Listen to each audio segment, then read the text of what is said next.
So what made you get into this business?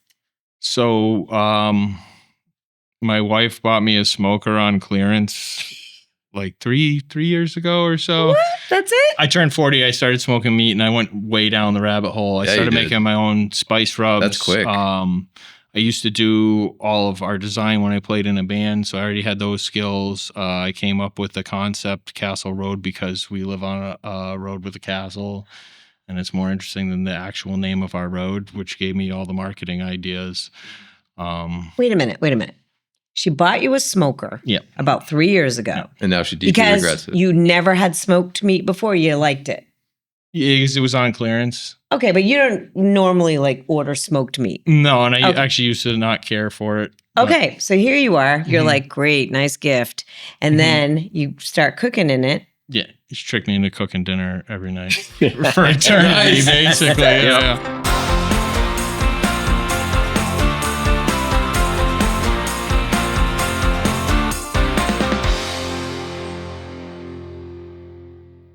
So then you start cooking and you like it. Yeah. So what do you mean you went down the rabbit hole? So tell me, what's that? Yeah, like you just got everything you cook now is smoked? I start buying these spice rubs and everything, the products that you go with that, and I realized how big the industry is and how rabid all these people are over this stuff. And I was like, I can do that. So all right, I did. I have a legitimate question that doesn't involve smoking oysters.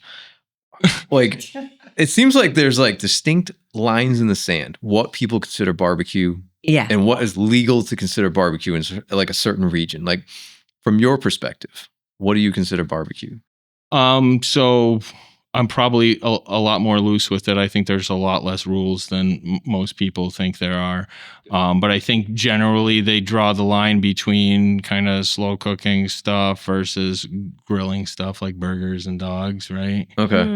If it comes in a patty, it's probably not barbecue, but I don't care. You're on the slow cooking side of this. Not necessarily, because we cook hot and fast too with this very similar results, but just I guess the types of you're cooking a big piece of smoked meat, like when you're smoking meat.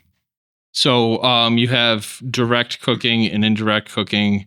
Direct would be your heat source is like right under it, so you're roasting something. Think of like a rotisserie or something like that. Smoked. There's a lot of ways to achieve that, but usually the heat source is away from the food. So you've got like offset cooking where you've got a firebox over here and then your cooking chambers here, and then your heat and smoke kind of migrates over that. So that takes a long time to cook. Yes and no. I mean, you can spend like a whole day cooking a brisket, or you can do it in 5 hours. And then you lather it up with some sauce and spices. So we have our own brisket rub. Is that one of these? That's actually the Corey dust, which is kind of like an all-purpose stuff. You could use that for grilling or barbecue. So I guess that's the difference. Think grilling, you fire up your propane grill, you cook a couple burgers, some steaks. That's not necessarily barbecue. But yeah, I always thought barbecue. I'm not a big fan. Mm-hmm. I should just say that. Yeah, that's fair. The smoked doesn't work well for me. But I always thought barbecue was all about the sauces. Yeah, for sure. So we have 3 different barbecue sauces too. But it's not necessarily about sauces. Yeah, a lot of times if you do it right, people don't even want sauce. Yeah. That's the trick. That's what you strive for. That's kind of what I was wondering. Yeah. All right. Mark, could you introduce our guest, please? Yeah. So Chris, I've known forever. Chris Berry, local musician, aircraft mechanic, all around great human being. And somehow, and this is what I want to know. I just met Justen 2 minutes ago because you two hooked up, and I kind of want to introduce yourself, please, Justen. Yeah. Justen hires Castle Road Barbecue, Timber Yard, a couple other things, but also local musician. What's Timber Yard? How'd you two meet? Yeah, so we're opening an outdoor food court. We bought some property in Hinsdale. We can talk about that. Yeah, we definitely want to talk about that. How we met? Yeah, it's actually a funny story. I'll try to make it quick. His band at the time he was playing in, they had a big event and they asked me to come and do sound for all the bands. And I'm friends with a lot of the players in the band. And they said, hey, talk to Justen. he'll get you set up and tell you what we need and everything. And he called me up and we started talking and find out, he's an audio engineer, got a degree in it. And I'm just like, well, why are you guys hiring me for? Right. Because let me just ask something. You, in the band, you're a sound person. I was hired at that event to do sound, yeah. Do you play an instrument as well? What do you play? I'm a bass player. Bass player. Do you sing? A little bit. Nice. Yep. And what's the name of your band? I actually don't have one at the moment. Okay. I'm taking a little time off. The last big thing we did was One After 909, Beatles rock band. We played this whole area. Wow. That was a couple of years ago. Yeah, we saw you a couple of years ago. So you're doing sound, and then he's got all this knowledge about it, but they're hiring you. I did a soft launch of these products that night, so he's been like my biggest supporter since then. He kept telling me he did smoked cream cheese, which is a revelation. See, let me just tell you. Did you know that? Can't have cream cheese. And he had three flavors, and he kept telling me, hey, did you try some yet? And I've always, as long as you know me, I love barbecue. I got my first smoker. I can't remember a long time ago, and just been. Yep. The thing with like smoking meats, and probably same thing with barbecue, is there's a million ways to get from point A to point B. If you can just go down the rabbit hole on YouTube, and everybody has a certain way that they do things. So it's kind of fun to go out and come up with your own processes. You smoke fish? Yep. Oh yeah, absolutely. Like salmon. Like salmon. Oh yeah. I don't love fish. Oh. I might like it if I don't think I've had it or haven't had it in a long time. Like, I think, don't you get smoked fish like cold, like in lox? Lox. Yeah, okay. Yeah. Oh, right. Yeah. Right. But that's yummy. I used to not love smoked meat. Growing up, it was always, so my father smoked stuff, and it was, you would soak the wood chips to produce more smoke. But now we know that just creates creosote, which gives that bitter smoke taste, which you probably don't like. I use a real light smoke. It does, none of my stuff tastes smoky, but it gets that nice ring.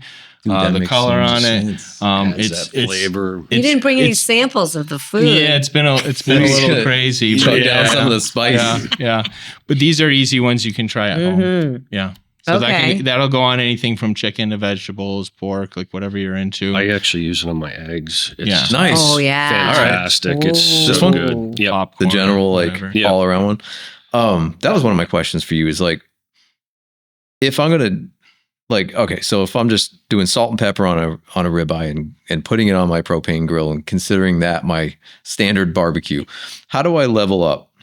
Like, what's an entry level way to just kind of level up into stuff that's closer to what you would consider like barbecue, from just grilling steaks to whatever the next level is? Get a smoker, like at the end of the season. I was going to say that. End of the season on clearance. I mean, it doesn't have to be a big commitment. My wife got me, if you ever heard of a big green egg, it's a Kamado style grill. It was a little 13-inch grill. It was probably under $300. You could start with like a chuck roast or something like that. It's you treat it real similar to a brisket, but it's a smaller piece of meat you can get right at the grocery store. I've done those in the oven. Yeah, exactly. Okay. Yeah. We just kind of sear it and then slow cook it in the oven. Yeah. That's what I've done. I don't know what the hell I'm doing. Throw a rub on it and toss it on there and slow cook it away. Yeah. So there's nothing you can do on the grill to up his game. He can't use that grill. There's no way. Absolutely. They make little trays you can put in there, and you light the wood chips, and it'll actually give you some smoke flavor. Okay. The big thing about smoking is there's a lot of babysitting. So babysitting. Yeah, you're constantly, because we cook to temp. We don't time things out. You can never say like, oh, this brisket will be done in 8 hours. It usually never ever works out that way. It's always cooked to temp. So it's and then feel. I'll say, like, you're looking at a target temp and then kind of probing to see if it feels right. Yeah. Yep. Yeah. Got it. So, but the thing is with a lot of smokers, the minute you open them up, you're letting your heat mass out. So now you got to babysit the smoker to get it back up to temp, and then get it dialed down so you're cooking at a certain, temperature. What does your smoker at home look like right now? It's like a big thing? I have 3 3 smokers. Of course you do. He has the ultimate smoker. Oh. It's the dream smoker. It's pretty cool. What does the Cadillac of smokers look like? He tows it with his pickup truck. Okay. I've got the little, I got a Weber Smoky Mountain. I've got a Masterbuilt electric smoker, and then I have a Masterbuilt Gravity charcoal smoker. What's the easiest one to use out of those? Like least babysitter? Probably the Masterbuilt charcoal one, because it's set it and forget it. It Wi-Fi's to the house. I can. Oh, you're talking. It's gravity fed. Yep. Yeah. And I just. So you've heard of a pellet grill, right? Yeah. Like so a the Traeger. whole idea is you load that with the hopper with pellets. It works the same way, but you're getting the flavor of the charcoal instead of the manufactured pellets.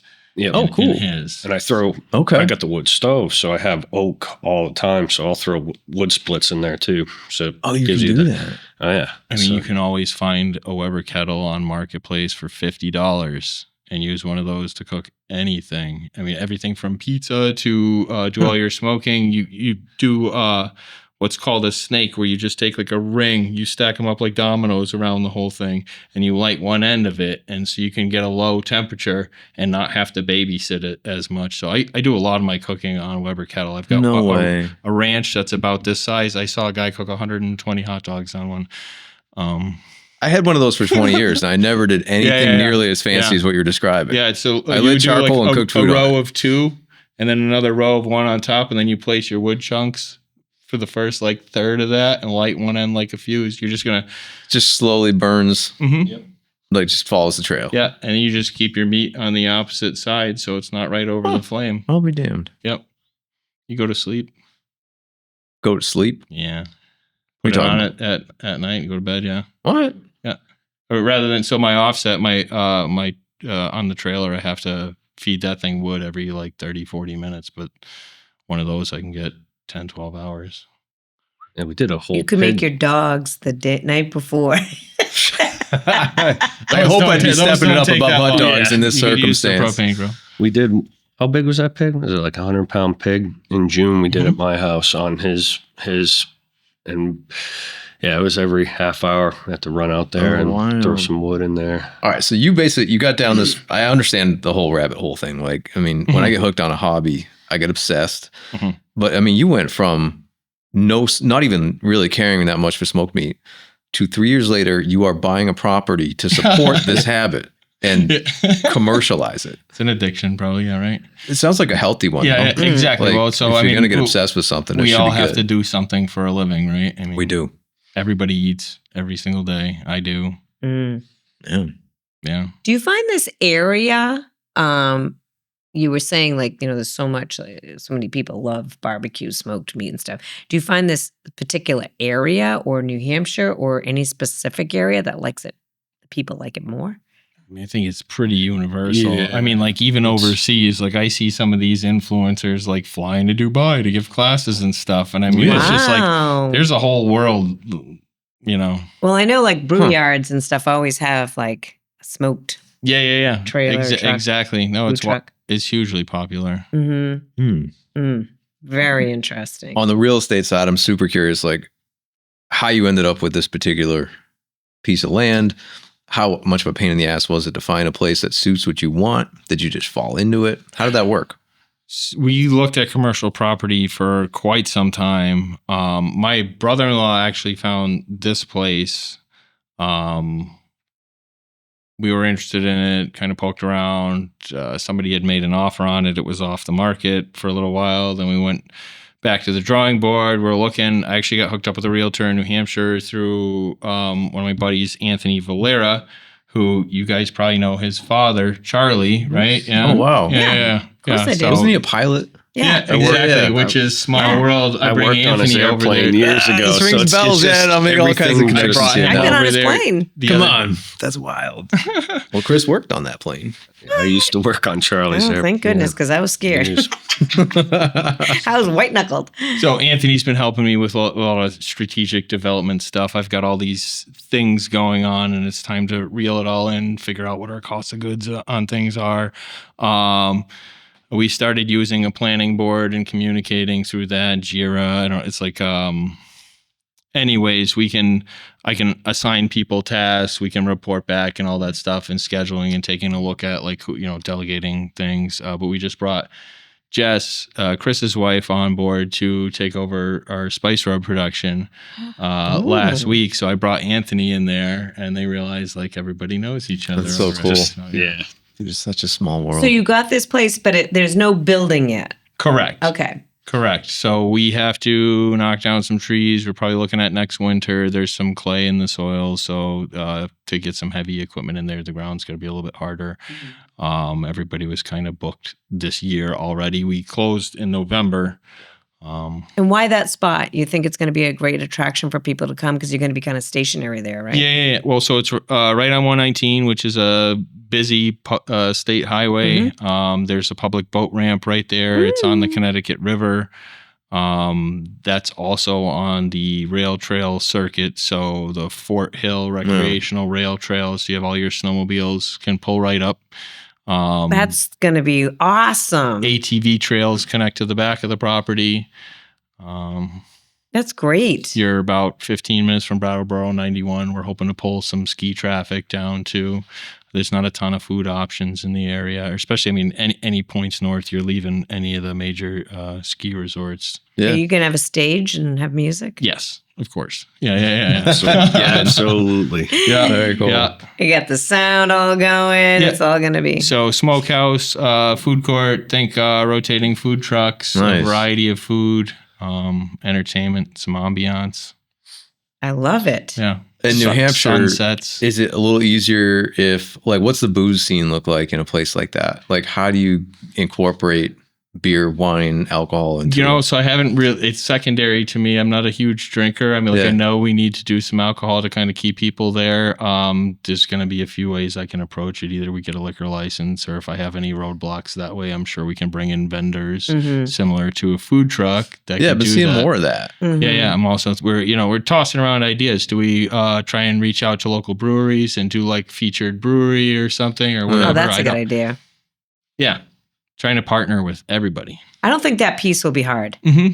Exactly. So I haven't even got there. We're focusing on the food first. They're near a boat launch. Could have some pretty good activity there on the lake. Oh yeah.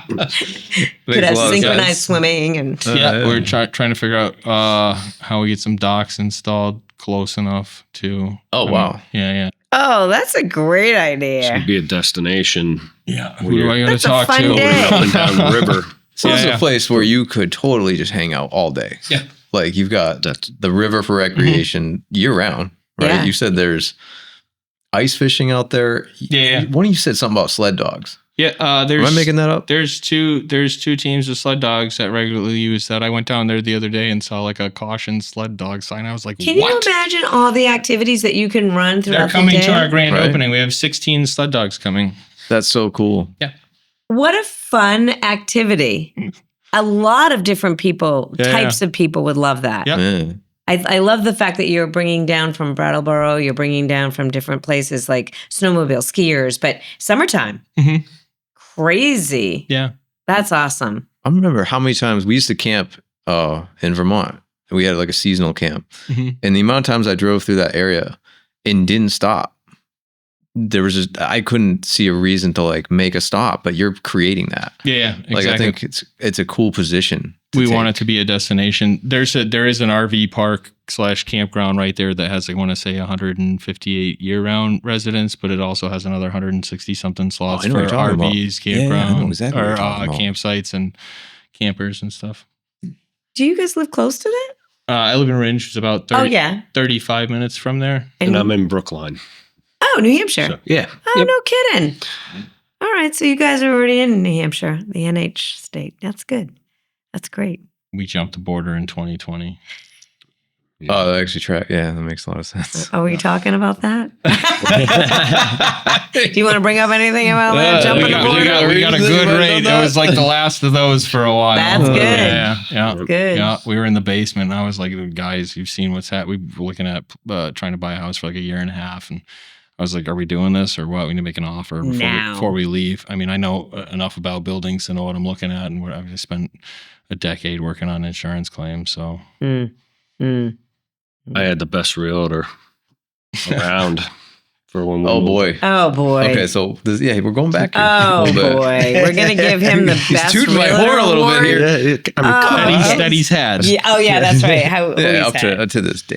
Okay. It's like I talk about my favorite son. I have one. Exactly. I do the Love him. same. He just got engaged. Congratulations, Yeah. Jameson and Jesse. Congratulations. That's Yes. super cool. Good. Yeah. That's Wow. great. So you took care of that. Yeah. Okay. I mean, this is back in the day. I'm surprised you haven't even tooted your horn about it yet. You know what? It's not what I first think of. I mean, I've known you since we were like kids. Little, Yeah. we've known Yeah. each other a long Just time. One of my one best part of the friends. story. Yeah. You know? Yep. Yeah. You grew up in Leominster. Well, North Leominster. Yep. Which is like Lunenburg. Yeah. You know, I don't really. Kind of on the, close enough too, Yeah. but. So what was you doing before? So you guys are going to partner up for this? Is this what the whole thing is? Or no, you're not partnered? This is really Justin's kind of Nice. brainchild. I guess to go backwards a little bit, that gig, I ended up, which I still owe you for those bottles. I said, I'm taking 3 bottles with me at the end of the gig because I finally did break down and try some, because he kept saying, hey, you got to just try it. And when I'm working a gig, I'm very professional, and I finally did, and I was just like, what? What did you? Hey, I'm taking 3 of those bottles with me. We are tracking inventory now. Yeah, Yeah. Right. But and then I, of course, went home, made smoked cream cheese, and Of course. I think we went through, I don't know, 20 blocks of cream cheese that first month, because Oh it was my- just like, so throw it on the good. smoker, so good. And then you're like, I'm eating cream cheese. This isn't healthy, but it's so good. So good. Ended up bringing it to work. And I have a bunch of technicians I work with, and they're always hungry. And I brought in, as a treat one day, I brought in some of the smoked cream cheese, and that started the craziness of everybody going, I need some of those. And I would walk in and show everybody like, oh yeah, put it down, and then come back and it's gone. The bottle's gone. And be like, all right, come on. Yeah. Who took the bottle? Right. Right in the pocket. Right. So then I'm Tater tots at I'm school, calling- saving them for later. I'm calling Justin saying, hey man, can you get me some more of these? Yeah. I can sell these at work. Yeah. And that's kind of what happened to kick that off, is I was just bringing it in and people just couldn't get enough. And then I, go help them bottle it and That's awesome. do all that. We developed. That's awesome. What does this cost? Like, can somebody get this? So they will be available online very soon. They're $15 a pop. Right Nice. now, we're doing in-person sales while we work out our food service license. That's to be able great. to That seems sell very online. reasonable. Given That's very This is like reasonable. a chunk of spice, man. Yeah. I mean, what do you got in And here? 14 eggs, it's almost a anything, pound. vegetables, put it on anything, right? I'm Yeah. going to give it a shot. Yeah, a little Um, sweet, savory, little garlicky, onion, salt, pepper, a And you little put bit it of together. coffee. Yeah. A little bit of coffee? Yeah. Oh, in this one? Yeah, no, No. so that's both. that's our cinnamon s'mores. That's just was like a fun kind of holiday one. That's good on the rim of a cocktail. It's got crushed up double chocolate fudge biscotti cookies in there. I mean, all sorts of stuff. But you can put that on a tiramisu or some ice cream, some Okay. popcorn, a Sold. little bit of cayenne. It's got just a tiny bit of heat. Nice little heat that Perfect. comes I love through. I that. bet that's good on ice cream. Yeah, Oh, dude. Your kids would love little, that. give it a little salted caramel vibe too, kind of. Nice. Is it dairy free? Yeah. Yes. Could be. Let me see. Close enough. I'm going to go with close I can enough. see it even going into Nope, this one has dairy. That's like the only thing I have contains dairy. the like a chai, making like a chai Yeah, coffee yeah. or something Yeah. like that. Yeah. I'm having trouble conceptualizing how you smoke cream cheese.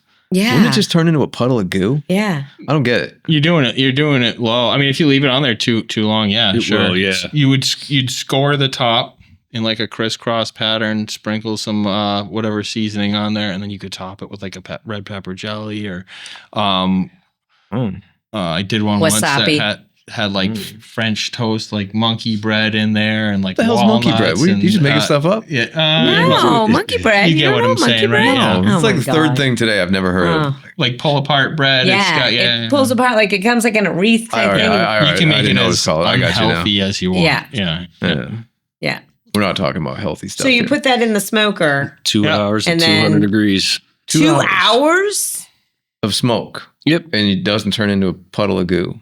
Has it ever done once and you're like, whoops? Not I feel like it would totally not yet. Decimate my smoker with that the first time I tried it. You admitted it. Yes, it's happened. Absolutely. That happened. Yeah. Yeah, that's great. I just did that to my air fryer. I put like a bunch of chicken thighs in there and I forgot to put the stupid drip tray down. And I set it and walked away.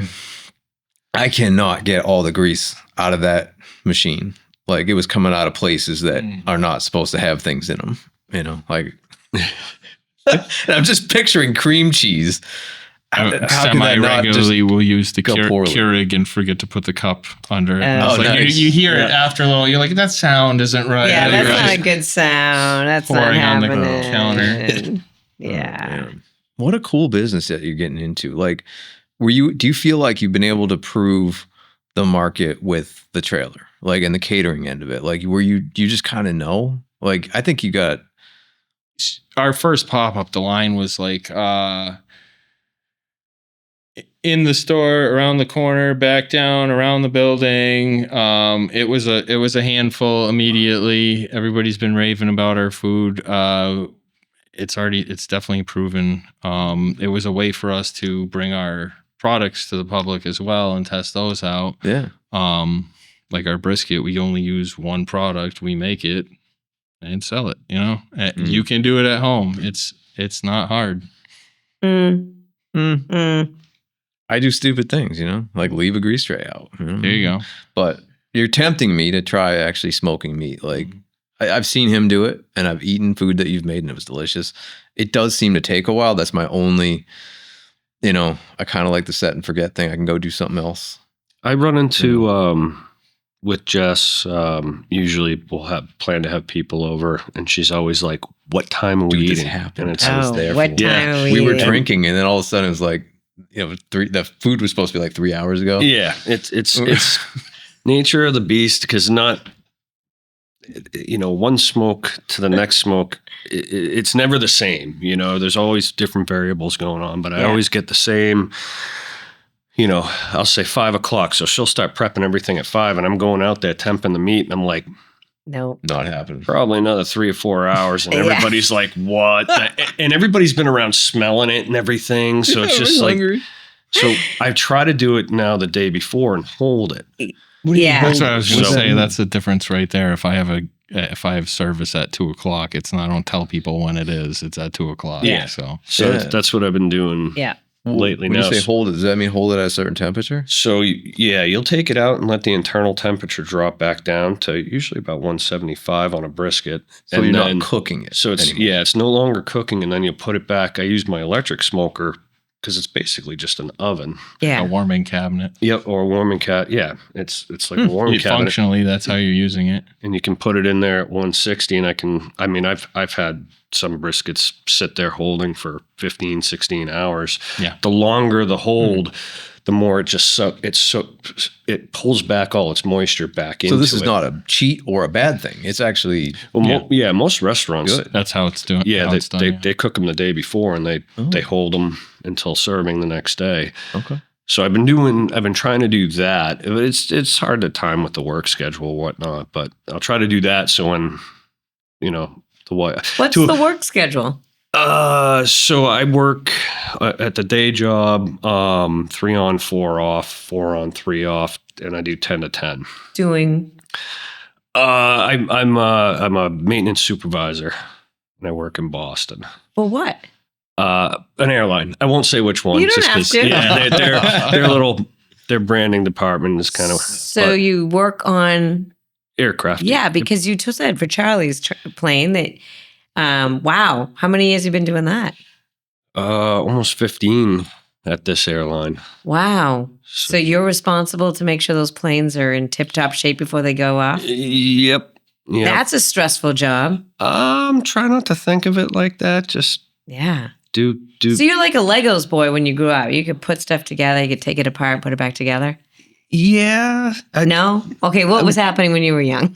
Well, no, I mean, I grew up, my dad was a mechanic, owned his own shop right down the street from here for a long time. He was Air Force, did, jet engine mechanic in the Air Force. So kind of, I guess the apple didn't fall too far from the tree. Did you have to go to college for that? I did. It was like an engineer? East Coast Aerotech. East Coast Aerotech. Yeah. I remember that place. They used to advertise on the radio all the time. Yeah. So you got to get, I have what they call an A&P license, which is basically it's just ratings. I have an airframe and power plant rating, so I can work on and sign off working on airplanes. Is that a joy?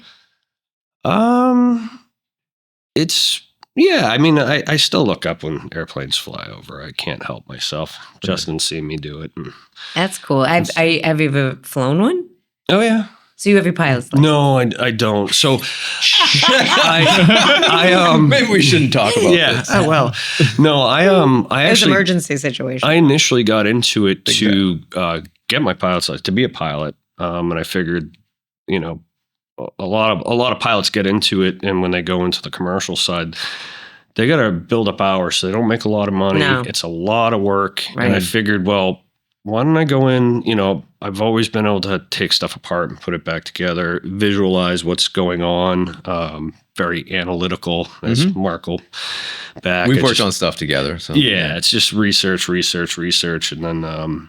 So I figured, why don't I just go in and do the maintenance side of it? Because at least I'm going to start making good money. And then I'll start taking, lessons, and then maybe work my way up. And, some of the great, Chuck Yeager was a mechanic before he was a fighter pilot, So let me ask this. You're not afraid if where you're in a plane and someone is having trouble, you would know how to I don't know if I mean. You could get it down. I can. Well, it's coming down one way or the other. We can get it down. Are we going to We always play in one piece? No, what I'm saying, like, say there was a pilot and he was having a medical issue, you could jump in there and. You think you could do it? Yeah, I feel like you wouldn't be scared. Microsoft Flight Simulator for how many years? I got this. Oh, there you go. Okay, wait, you're not scared. No. I mean, I would be petrified. I'd be like, wow. I don't even know what a cockpit looks like. Do we have YouTube access? Because how much time do I have to figure out how to put the landing gear down? Yeah, right. I'll give it a shot. What's funny is try it. I dislike flying, and not for the reason people think. I love the little airplanes. I love flying in little airplanes. I mean, the view is just spectacular. Yeah. You get in the big airplanes, and I've had to do, over the years, a lot of travel for work. And to me, it's like I'm in a cigar tube. Yeah. And there's 3, 4, 5 hours of my life Yep. that'll just never get back, staring at the seat in front of me. And it's funny because everybody, you must love flying. It's like, nope. I really don't. I mean, I love, get me in a little, Piper Cherokee or Cessna. Here? Oh, love that. Bomb. Love that. So beautiful. Getting the big airplanes, it's like, Can you work on helicopters? I could. I'm scared of helicopters, so. You're scared of helicopters? So. Do tell.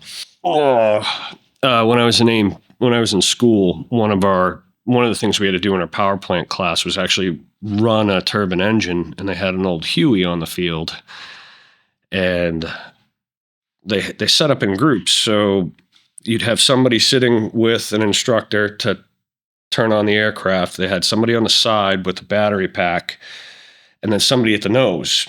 And the person at the nose is watching the flight crew, and the flight crew's telling them, when to pull the power because they're on the ship's power, all this stuff. So they picked me, when you're rotating. So they picked me to stand in the front of the helicopter. And the instructor looks at me and he goes, where you're standing? I can cycle that blade down, take your head right off your shoulders. And I'm just like, and I'm a tall guy, and I've always had this thing, I walk out, I'm gonna hit fans something. and stuff like that. So when there's things like, wow. So they're starting this thing up, whoosh, whoosh, whoosh, whoosh. And I'm looking, because I got to keep eye contact with the flight crew because they're going to tell me when to tell the side crew. And the instructor looks up, gives me a big smile, and goes like this. Come That's on. how far from your head. The next thing you know, I was on the ground. I had no control over. I just went straight to the ground because you feel it. Whoosh, whoosh. And you want your head attached to your shoulder. He's got his hands outside trying to get me to get up because I want to pull the power off the side. And I'm just like, I'm middle fingers up. I'm like, screw this. I'm crawling on my hands and knees off to the side. I get to the side and I tell those guys, you can pull it now. And I kept going and they're all laughing. Oh, you poor man. Laughing at me. That is scary. After that, You're like, I had enough. I did when I worked at Fitchburg Airport for many years, and there was a company called Heat that used to come, and they fly little Hughes 500 helicopters, and all they do is they fly up and down the power lines, and they have ones that have infrared on them, and they look for hot spots. They mark them off, and then they send a crew out. Yeah, and they would come in and ask for tools, here or there. And one day, I got talking to the people. I said, "Hey, what do I got to do for, a quick ride in one of those?" He says, "You know what? I should be back here around 4. I'll leave it running. When you hear me calling in the pattern, just come out, and we'll take you for a ride." Cool. And I got, that was really cool. What's it like flying? I've never been in a chopper. It is, I've flown so in it's planes, a big gyro. Never a helicopter. So it is the smoothest. It was like sitting in a lazy boy at home. Really? Smooth, no bumps, no nothing. So for someone like me who has motion sickness, it would actually be good. It's not bumpy. Yeah, it's I went to the Himalayas on it. Huh. Yeah. Who hasn't done that? You think it's a big gyro, gyroscope, so it stays very stable inside. I never heard that helicopter story. I don't like to. You don't tell that one a lot? No. And actually, I'm just like, oh man, why did I have to talk about that? Now it's a good story, man. It's a great story. It was, that. Especially the crawling, yeah. Oh yeah, hands and knees straight across. Every trade has hazing, and that's like, I can't think of a worse way you can introduce a guy to helicopters than that. Needless to say, decapitation. Seriously, I mean, it's a real thing. Not only that, he was telling you. Oh yeah, he was like, the blade's this far from your head, and I'm just like, drop to the ground. I'm like, yep, no, it's not that far from my head no more. No, I'm getting out of here. I'm not getting out. Say that's a reasonable instinct. It's needless to say, all the job offers later on that had to do with helicopters, I'm like, yeah, no, thank you. How'd you feel like you had to go across a tarmac to a running helicopter to get that ride? Did you not? Yep. And they told me when that was the other thing. They said, when you get back, we're going to sit here at idle, which is, blades are spinning. When you get out of the helicopter, do not jump up, because a lot of people like to jump up like this. And he goes, it has happened. It will take your hands off. Oh. So I did one of the, get out, hunch down. And I think people automatically hunch. Even at like 410, I'm going to hunch. Yeah. It's not going to hit me, but. I feel like it's a good instinct. Spinning, queasing out over my head. I feel for you when you guys go in houses. I feel for you. I'm like, watch your head, but you don't think about that. Yeah, it's that was one of the things looking at houses with him. It's like he's got to feel comfortable. The place has to be spacious enough where he doesn't feel that. It's like you're reading. We're just talking about, it's like actually watching a human look at a house and looking for feedback from him. It's like you don't want him to feel like. And there was a few. Hunch over his own house. We went and looked at, and it's like, I'm, walking through a doorway. It's just like, all right, well. Not going to work. I always made my tall clients, of course, everyone's taller than me, but I always made my tall clients get into the shower, stand in the shower, and make sure they feel comfortable. Because the shower is the indicator. Because if you can't even get in the shower with the ceiling, but you're not going to enjoy your life. Right. You need to get in the shower.